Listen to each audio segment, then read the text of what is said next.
Okay. Hare Krishna. So, any volunteers who would like to read the next shloka 130th? I can read, Prabhuji. Go ahead, Mother. तदोपसं तदोपसंहृत्य गिरः सहस्रणी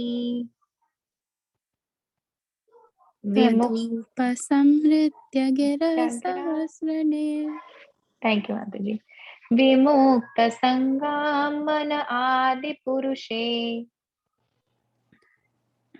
विमुक्तसङ्गं मन आदिपुरुषे कृष्णे लसति तपते चतुर्भुजे कृष्णे कृष्णे लसति लसत्पीतपते तपते चतुर्भुजे चतुर्भुजे पुरा पुरः स्थिते अमीलिताद्रगा वयात्रहात् प्रधायया पुरा धारयत् स्थिते पुरास्थिते मिलितान् मिलिता दृग्भयाद्रया सुखदायत् धारयत् Hare Krishna.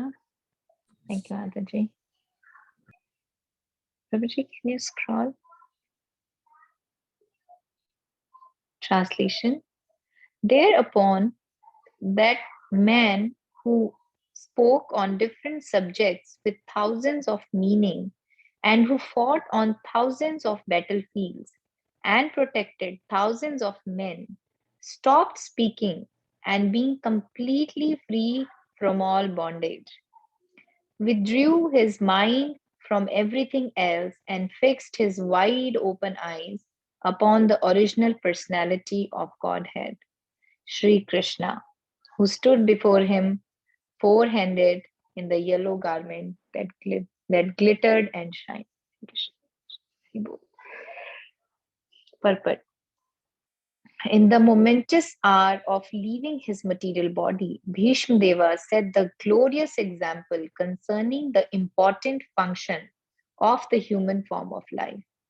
The subject matter which attracts the dying man becomes the beginning of his next life. Therefore, if one is absorbed in thoughts of the Supreme Lord Shri Krishna, he is sure to go back to Godhead without any doubt. This is confirmed in the Bhagavad Gita 8.5 to 8.15. And whoever at the time of death quits his body, remembering me alone, at once attains my nature. Of this there is no doubt. Whatever state of being one remembers when he quits his body, that state he will attain without fail. Therefore, Arjuna, you should always think of me in the form of Krishna and at the same time carry out your prescribed duty of fighting. With your activities dedicated to me and your mind and intelligence fixed on me, you will attain me without doubt. 8. He who meditates on the Supreme Personality of Godhead, his mind constantly engaged in remembering me, undeviated from the path, he, O Partha, Arjun, is sure to reach me. 9th, one should meditate upon the Supreme Person as the one who knows everything, and as he who is the oldest, who is the controller, who is smaller than the smallest, who is the maintainer of everything, who is the beyond all material conception, who is inconceivable, and who is always a person. He is luminous like the sun, and being transcendental is beyond this material nature. 10th, one who at the time of death fixes his life air between the eyebrows and in full devotion engages himself in remembering the Supreme Lord will certainly attain to the Supreme Personality of Godhead. Persons learned in the Vedas who utter Omkara and who are great sages in the renounced order enter into Brahman. Desiring such perfection, one practice celibacy. I shall now explain to you this process by which one may attain salvation. 12. The yogic situation is that of detachment from all sensual engagements, closing all the doors of the senses and fixing the mind on the heart and the life air at the top of the head. One establishes himself in yoga. After 13th, after being situated in the yoga practice and vibrating the sacred syllable Om, the supreme combination of letter, if one thinks of the supreme personality of Godhead and quits his body, he will certainly reach the spiritual planets. For one who remembers me without deviation, I am easy to obtain, O son of Pratha, because of his constant engagements in devotional service.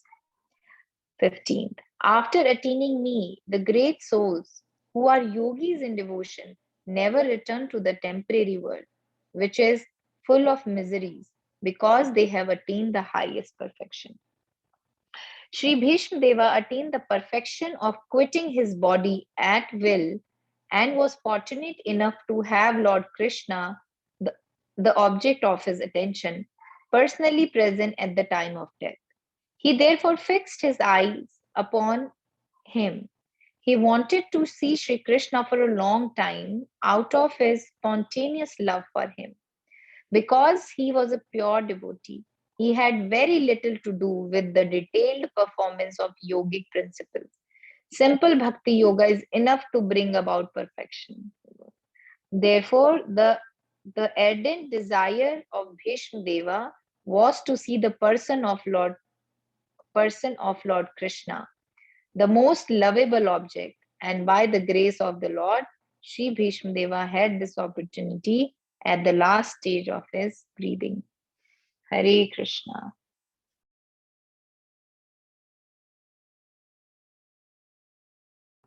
Hare Krishna, you want to share something also? Few points. Prabhuji, it's self-explanatory, but I'm just thinking here that I mean, I don't know. Whether I can, dare to say this, that it's for us, Krishna is all the time telling that you need to remember. So remembering him at the last moment is all about practicing throughout life.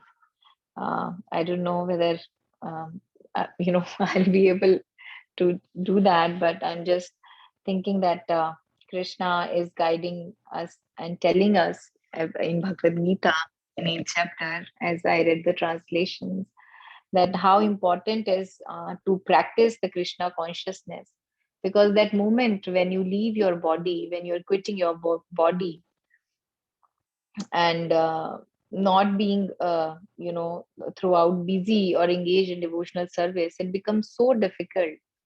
And nobody knows when they are going to quit their body, and what are the circumstances be and the time or moment. But if we practice this, as in the previous, as you just shared, that if we remember Krishna, then we don't have to uh, worry about this, that if at the last breath or last moment we are not able to remember him, but he will remember us. And I'm just thinking, after reading this translation, that how lucky Vishnu Deva is, that he is able to, he's able to quit his body and see Krishna right in front of him. But that's not the case with us in Kali Yuga, for sure. So remembering him, there's a lot of practice one has to do. So there's a lot to learn from Bhagavad Gita. There's a lot to practice for me. Just to have this thought of remembering Krishna at the last moment.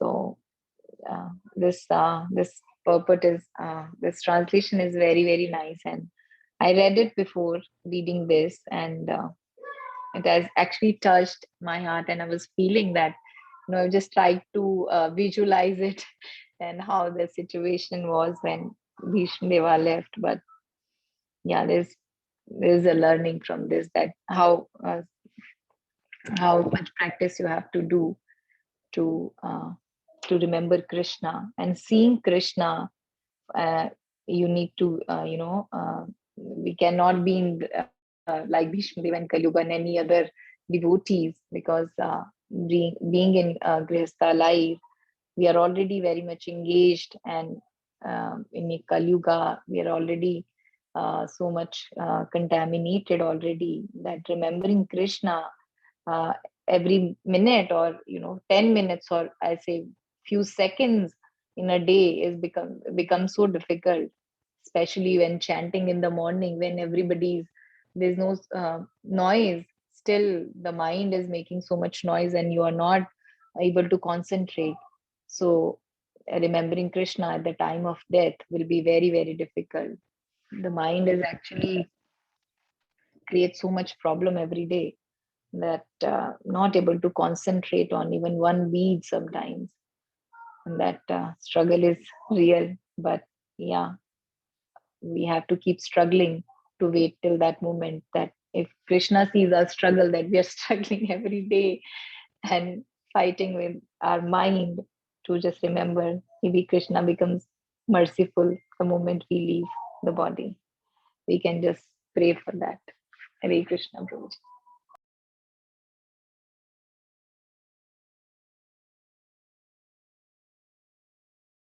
Hare Krishna. Thank you, Mataji, for sharing.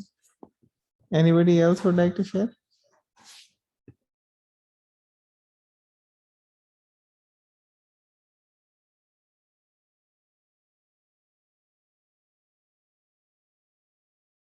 Prabhuji, can you please share or elaborate this?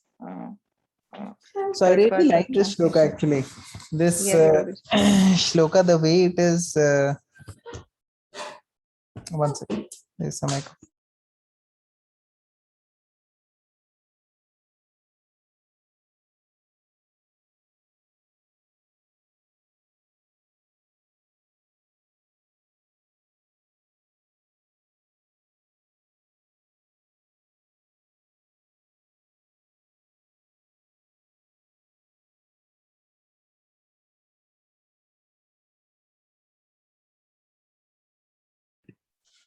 Hare Krishna.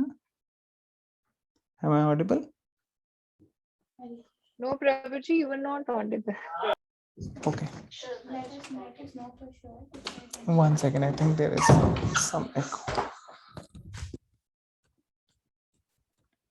So basically, I was saying the way it is worded, thereupon that man who spoke on different subjects with thousands of meanings and who fought on thousands of battlefields and protected thousands of men stopped speaking, and being completely freed from all bondage, withdrew his mind from everything else and fixed his wide opened eyes upon the original personality of Godhead, Shri Krishna, who stood before him four-handed, dressed in yellow garments that glittered and shined. So, first of all, here it is in one way glories of Bhishma Dev are spoken, that how he did so much achievements, practically impossible to do in so many lifetimes, but he just did it in one life. And then if we see our situation, comparing it at the time of death, he had all these achievements, but he had to leave all of this. He couldn't take it with him. So in our situation also, we may have so many other uh, possessions, but none of them will go with us, right? All of this is going to stop. So at one time, everyone who's born will actually end up stop speaking. And how our situation will be is hard to say, but this is the ideal situation, that he was able to fix his mind on the Supreme Lord. And then the beauty of Krishna is mentioned in the same shloka, that stood him before him, four-handed, dressed in yellow garments that glittered and shined. So Bhishma Dev approached the Lord in a certain way, and Lord gave him that kind of a vision or appearance. so that he could see the Lord.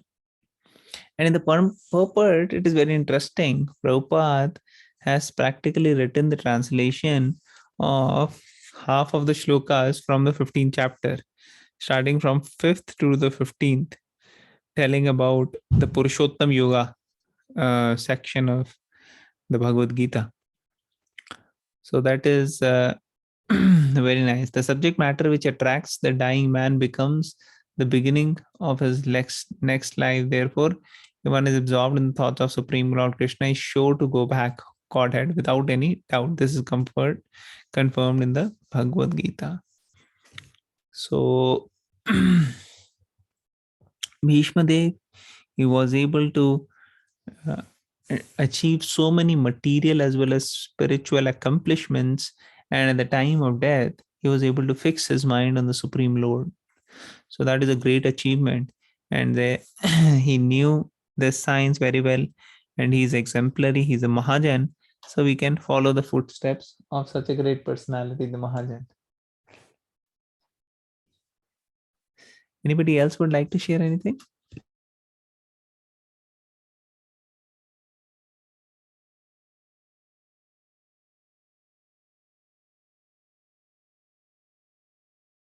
Anybody else? Okay, we'll move on.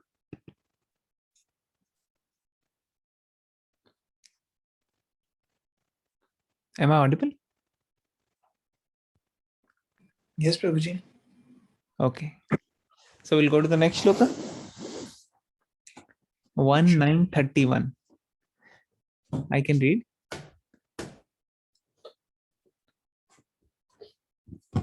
विशुद्धया धारणया हताशभस् विशुद्धया Ranaya Hatashivas. तदेक्षयैवाशु गतायुधा श्रमः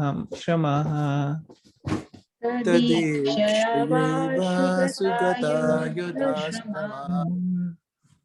निवृत्त सर्वेन्द्रियवृत्ति विभ्रमस् निवृत्त Vritta Sarvendriya Vritti Vibhamas. तुष्टावजन्यं विसृजाञ्जनार्दनम् Tavajanyam Vishirjan Janardan. Okay, I can read translation. By pure meditation, looking at Lord Sri Krishna, he at once was freed from all material inauspiciousness and was relieved of all bodily pains caused by the arrow wounds. Thus, all the external activities of his senses at once stopped, and he prayed transcendently to the controller of all living beings while quitting his material body. Okay, I'll repeat once again. By pure meditation, looking at Lord Sri Krishna, he at once was freed from all material inauspiciousness and was relieved of all bodily pains caused by the arrow wounds. Thus, all the external activities of his senses at once stopped, and he prayed transcendently to the controller of all living beings while quitting his material body. Purport: the material body is a gift of the material energy, technically called illusion. Technically called illusion. Identification with the material body is due to forgetfulness of our eternal relationship with the Lord. For a pure devotee of the Lord like Bhishma Dev, this illusion was at once removed as soon as the Lord arrived. Lord Krishna is like the sun, and the illusory external material energy is like darkness. In the presence of sun, there is no possibility that darkness can stand. Therefore, just on the arrival of Lord Krishna, all material contamination was completely removed, and Bhishma Dev was thus able to be transcendently situated by stopping the activities of the impure senses in collaboration with matter. The soul is originally pure, and so also the senses. Okay, the soul is originally pure, and so also the senses. By material contamination, the senses assume the role of imperfection and impurity. By revival of contact with the supreme pure Lord Krishna, the senses again become freed from material contaminations. Bhishma Dev attained all these transcendental conditions prior to his leaving the material body because of Lord's presence. The Lord is the controller and the benefactor of all living beings. That is the verdict of all Vedas. He is the pure eternity and living entity amongst all the eternal living beings, and he alone provides all the necessities for all kinds of living beings.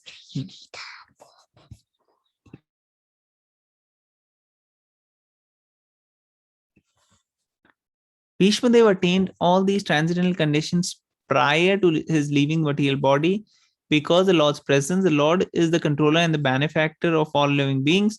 That is the verdict of all Vedas. He is the supreme eternity and living entity among all the eternal living beings. And he alone provides all the necessities for all kinds of living beings. Thus, he provided all facilities to fulfill the transcendental desires of his great devotee Bhishmadev, who prayed as follows. Okay, great. So here, Bhishmadev, in one way, he is Mahajan, so he's always focusing on the Lord, but from a lesson to be learned point of view for us, he was actually freed from all these external obligations, because till the time you are in this material world, you still have some material obligations, and there is always some distraction which may come from one place or the other. But here it is mentioned that looking at Lord Sri Krishna, he at once was freed from all inauspiciousness, and his bodily pains, he was totally relieved. The whole body was pierced with arrows, so he was relieved from that. Thus, all the external activities of his senses at once stopped, and he prayed transcendentally to the controller of the living beings. So he prayed to the Lord. So here Prabhupada is saying this is a gift. So generally, people are thinking gift, is always nice. Everybody wants to receive like the gifts. But this gift of the material body actually is not necessarily the best thing which we can have. We are forced to accept this material body, and then the miseries come from the starting from the birth itself. So this is material energy, technically called illusion, right? Identification with the body is there, right? Because of strong false ego. And why is there? Because we have forgotten our swarup, eternal relationship with the Lord. So if we forgot that, so then we are having false ego. And then pure devotee Bhishmadev, his illusion is already gone, so he can see the Lord. Because the Lord has arrived, so his illusion is already gone. So same Surya, Krishna Surya Sama Maya Hoya Andhakar, Prabhupada has mentioned that shloka here. That where there is sun, there is no possibility of darkness. Similarly, where there is Krishna, no possibility of illusion. They were just on the arrival of Lord Krishna, all the material contamination completely removed. And Bhishmadev was thus able to be transcendently situated by stopping the activities of the impure senses in collaboration with matter. Now, the soul also has its own senses. So, right now, the body's senses are we usually talk about. The soul has its pure senses also. But because we are in touch with the body and our senses, bodily senses is what we are focusing, so that is where we are getting into trouble, sense gratification. But otherwise, they are pure, the senses of the soul. Material contamination senses assume the role of imperfection and impurity. By revival of contact with the Supreme Lord, senses again become free from material contamination. So that is the reason we have to engage in the service of the Lord, engage our senses in the service of the Lord. Then by contact with the Supreme Lord, then the senses become again freed from material contamination. So all this happened to Bhishmadev, and he was freed.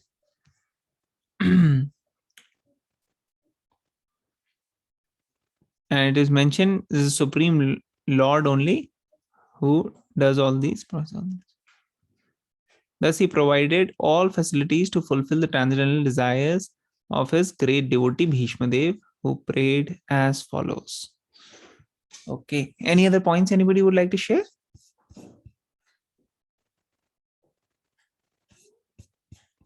Otherwise, we'll go to the next one. Okay, now Bhishma Dev is speaking. Anybody would like to speak? Anybody would like to recite the shloka? I can try to read. Yeah.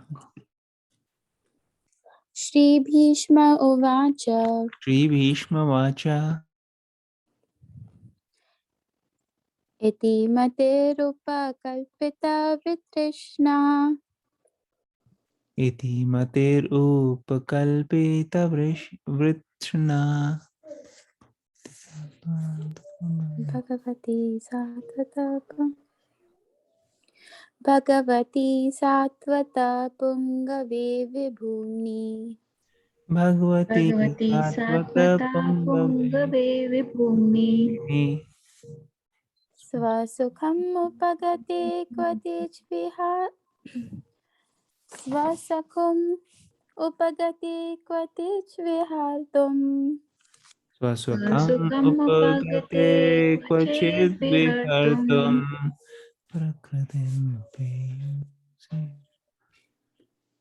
Prakritim Pe Upeyushi Yad Bhava Pravaha. Prakritim Pratim Peyusi Peyushi Adbhav Yadbhava Prabha. Pravaha. Translation Bhishma Dev said, "Let me now invest my thinking, feeling, and willing, which were so long engaged in different subjects and occupational duties, in the all powerful Lord Sri Krishna. He is always self satisfied, but sometimes, being the leader of the devotees, he enjoys transcendental pleasure by descending to the material world. Although from him only the material world is created." Purport.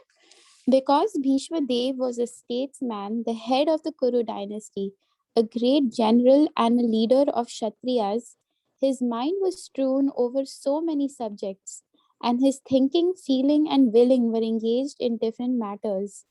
Now, in order to achieve pure devotional service, he wanted to invest all powers of thinking, feeling, and willing entirely in the Supreme Being, Lord Krishna. He is described herein as the leader of the devotees and all powerful. Although Lord Krishna is the original personality of Godhead, he himself descends to earth to bestow upon his pure devotees the boon of devotional service. He descends sometimes as Lord Krishna as he is, and sometimes as Lord Chaitanya. Both are leaders of the pure Sattvata. I'm just going to read this line again. Pure devotees of the Lord have no desire other than the service of the Lord, and therefore they are called Sattvata.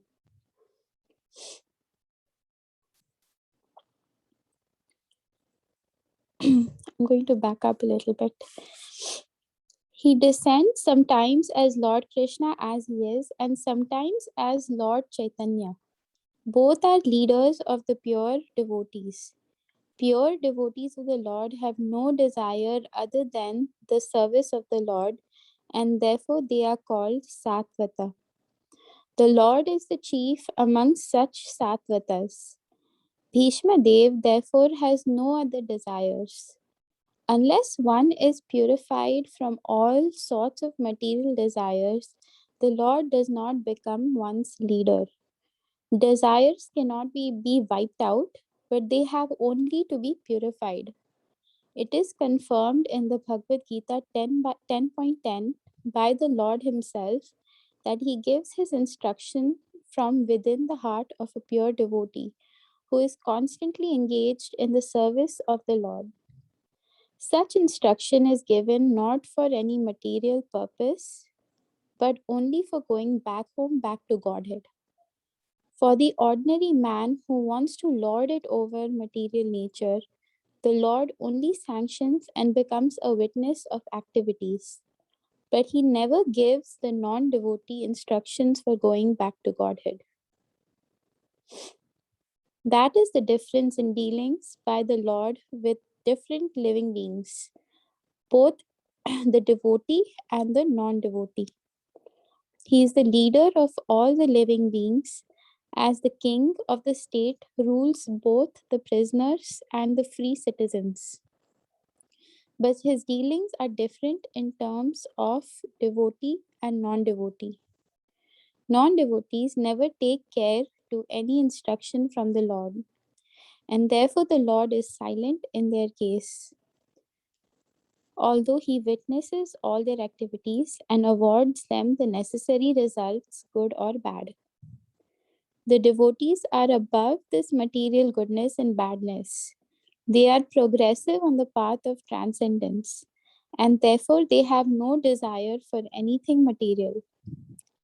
The devotee also knows Sri Krishna as the original Narayan, because Lord Sri Krishna, by his plenary portion, appears as the Karanodakshai Vishnu, the original source of all material creation. The Lord also desires the association of his pure devotees, and for them only the Lord descends on the earth and enlivens them. The Lord appears out of his own will, and he is not forced by the conditions of material nature. He is therefore described here as the Vibhu, or the Almighty, for he is never conditioned by the laws of material nature. Hare Krishna. So actually this is very deep subject matter. I have very limited understanding, but I can try to share something. So here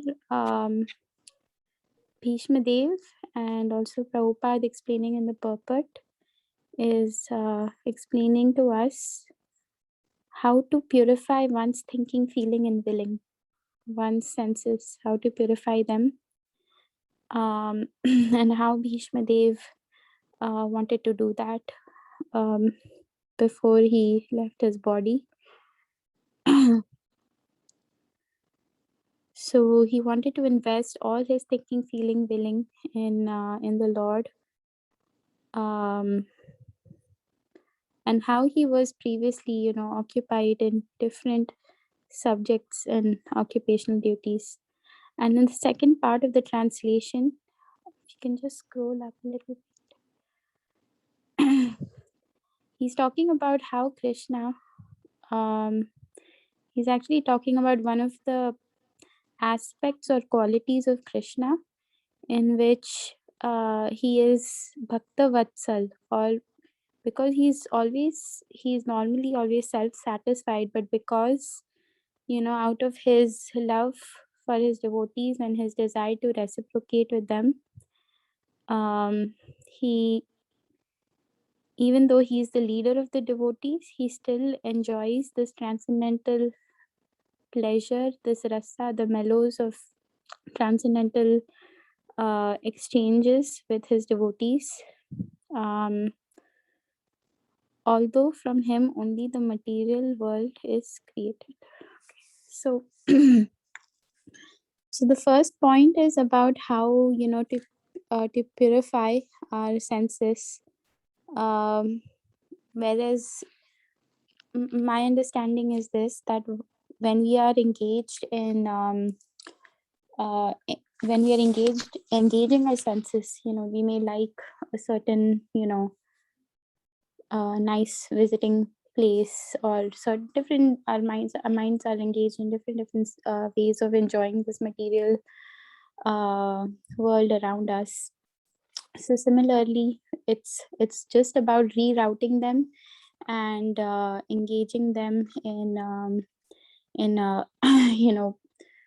enjoying what Krishna enjoys. So if we are able to see, one way of engaging them, our senses, is by reading scriptures like we are doing now, and that way we are purifying our senses. So when we are seeing the world around us, we are seeing it through the eyes of the scriptures, And in that way, we are seeing how we can enjoy and even engage our senses in serving Krishna, when we are constantly, when our consciousness is slowly purified by associating with Prabhupada through his books, by associating with devotees, by performing devotional service in the temple. There might be so many services that we actually like doing. We can try and engage those propensities in serving Krishna. And that's how we can purify our consciousness. That's how we can purify our senses. So that is one point that is described here. The second point Prabhupada is elaborating is how the Lord is the leader of the devotees. He's the chief among the Sattvatas. So Lord Krishna, Lord Chaitanya, who's not different from Lord Krishna, both of them, they are actually, there are so many pastimes in which we can see how they are actually, the leaders. And the reason leaders in the sense that, they lead the life of the devotee who has completely surrendered unto them, who has engaged their mind and senses in thinking about Krishna, about Lord Chaitanya. And in that way, Krishna takes over their life. The devotee has no fear at all about anything that is about to happen, about anything that has happened in the past, because they understand their eternal position. And in that way, Krishna actually takes over their life and performs whatever service he desires to perform in this world and beyond through them. And and then the next point is, so here Prabhupada, then the next point Prabhupada is making is how to connect the first and the second point. So the Lord cannot become one's leader unless our desires are dovetailed with Krishna. So desires cannot be wiped out, but they only have to be purified. So in Bhagavad Gita 10.10, how either here Krishna or I'm sorry, Prabhupada is explaining how Krishna is telling us how to dovetail. Does anyone remember which shloka this is? I think it's part of the Chatushloki Bhagavad Gita. I think it's the one. Tushyanti cha Ramanti cha. Is it that one? Tesham sadataiktanam bhajtam pritipurvakam. Purvakam dadami buddhi yogam. Yeah, so correct. So one who are those who are serving, who are constantly devoted to serving me with love, I give the understanding by which they can come to me. So so basically, Prabhupada is actually giving us the understanding here how to connect the first point and the second point. First point is, okay, we have to engage our mind and senses in Krishna consciousness. And second point is how the Lord becomes the leader. And the third point is connecting the first 2 points as to how, when we have purified our senses, how Krishna becomes the leader. He becomes the leader by giving us his instruction from within the heart of a pure devotee who is constantly engaged in the service of the Lord. So that is explained here. And then Prabhupada actually next is explaining what is the difference between the consciousness of a devotee and a non-devotee. So in the Upanishads it is explained that there are 2 birds sitting on the tree of our heart. One is the one bird is the soul, the other bird is the super soul. And how the super soul is actually the Paramatma who is observing the soul in his activities. He's a silent observer in the case of the non-devotees, and he's just seeing how they are enjoying the fruits of the tree, and they've completely ignored Krishna, or they're completely ignorant or not aware of Paramatma. present in the soul, present in the heart. So in that situation, he is but the silent observer. Actually, today only we were reading about how Prabhupada is explaining in the purport in which we were reading that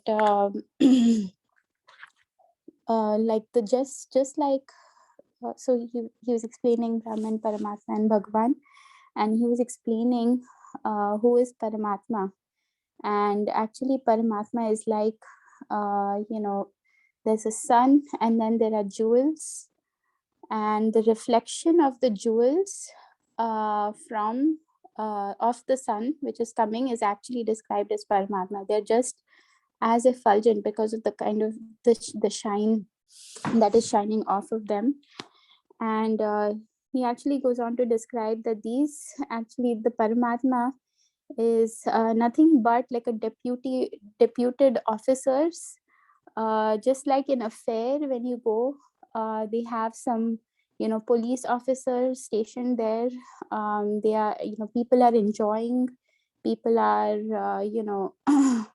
enjoying the various aspects of the fair, and there are police officers stationed over there, and just to make sure things are going headed in the right direction. They're kind of just supervising, monitoring, witnessing what is going on. And the Paramatma does the same function. Paramatma is just sitting and kind of witnessing everything. And this is what is described here in the terms of non-devotees who actually due to their misfortune are not able to turn toward Paramatma in their heart. But in case of the devotee, if one second. So, but his dealings are different in terms of devotee and non-devotee. Non-devotees never care to take any instruction from the Lord, and therefore the Lord is silent in their case. Although he witnesses all their activities and awards the necessary results, good or bad. But in case of devotees, the devotee also knows Shri Krishna as Narayan. Hold on one second, I'm missing that line. But for a devotee, basically, Krishna will reciprocate with, because his desires are all inclined towards, he has understanding of who is Paramatma in his heart and who is Paramatma in others' hearts. So similarly, he guides the devotee from within, and his activities are purified, his intelligence, knowledge, his senses are purified as well. So that's all I have to share.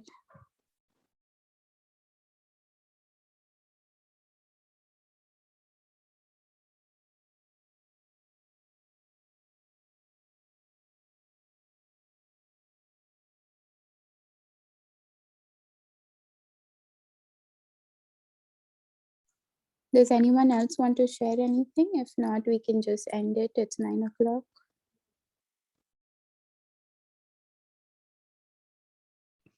Hare Krishna. Yes. So anybody else would like to share any points from this? Okay. I think, yeah, respecting time, we'll conclude and we'll continue discussion tomorrow. Srimad Bhagavatam ki jai, Srila Prabhupada ki jai.